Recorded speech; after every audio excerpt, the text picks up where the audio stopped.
북한과 러시아의 관계 밀착으로 군사 긴장감이 고조되는 가운데 주한미군에 대한 적대감을 표출한 트럼프 대통령의 당선이 거의 확실시되면서 한국 국민들은 안보 불안에 떨고 있는데요. 한국 국민 여론조사 결과 핵무장에 대해 찬성은 66%를 기록했으며 2021년 이후 최고치를 달성했습니다. 트럼프는 한반도에 군대를 주둔시키는 것이 미국에 얼마나 가치가 있는지 의문을 제기했는데요. 오세훈 서울시장은 북한 인권 서울 포럼에서 핵은 핵으로밖에 억제할 수 없다라며 최소 20개 이상의 북핵이 실전 배치되는 상황에서 한미 간의 확장 억제 전략에만 의존하는 것은 우리 안보에 너무나 큰 한계가 될 것이라고 말했습니다. 한동훈 국민의힘당 대표 후보도 핵 전력을 활용한 안보 강화가 필요하다면서 우리의 동맹국에만 의존하는 데는 한계가 있다라며 지적했습니다. 트럼프의 핵심 외교안보 참모로 꼽히는 리처드 그레넬 전 주독일 미국 대사가 보호를 받고 싶다면 약속한 청구서를 지불하면 된다 라며 동맹국들의 방위비 인상을 압박했습니다. 전 세계에서 회비를 내지 않고도 시설과 식당을 이용할 클럽은 한 군데도 없다. 방위비 분담 기준을 충족하지 못한 국가들을 향해 부끄러운 줄 알라며 비판했습니다.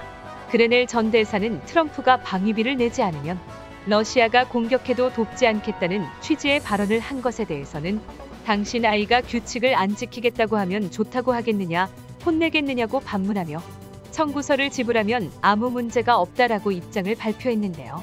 또한 9일 브루킹스 연구소의 앤드루 여 선임연구원은 미국 대선에서 북한의 중요성이란 제목의 보고서를 통해 이같이 주장했습니다. 보고서에는 트럼프와 김정은은 2019년 하노이 회담 무산 후에도 개인적 유대를 이어왔고 트럼프 스스로 북한과의 협상을 마무리하려 할 가능성이 크다라고 전망했었는데요. 북한으로부터 실질적 약속을 받아내지 못하고 핵체제만 용인하는 나쁜 거래에 나설 수 있다는 우려가 벌써 나온다는 지적도 있었습니다.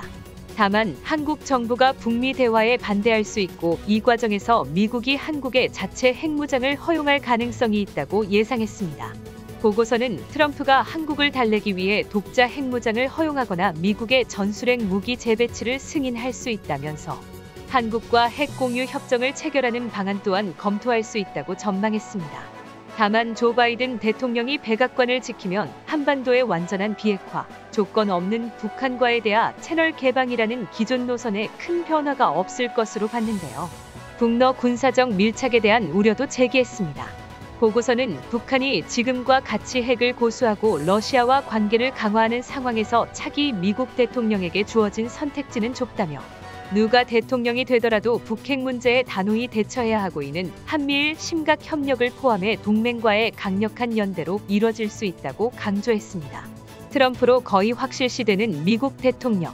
앞으로 한국의 미래는 어떻게 되는 걸까요?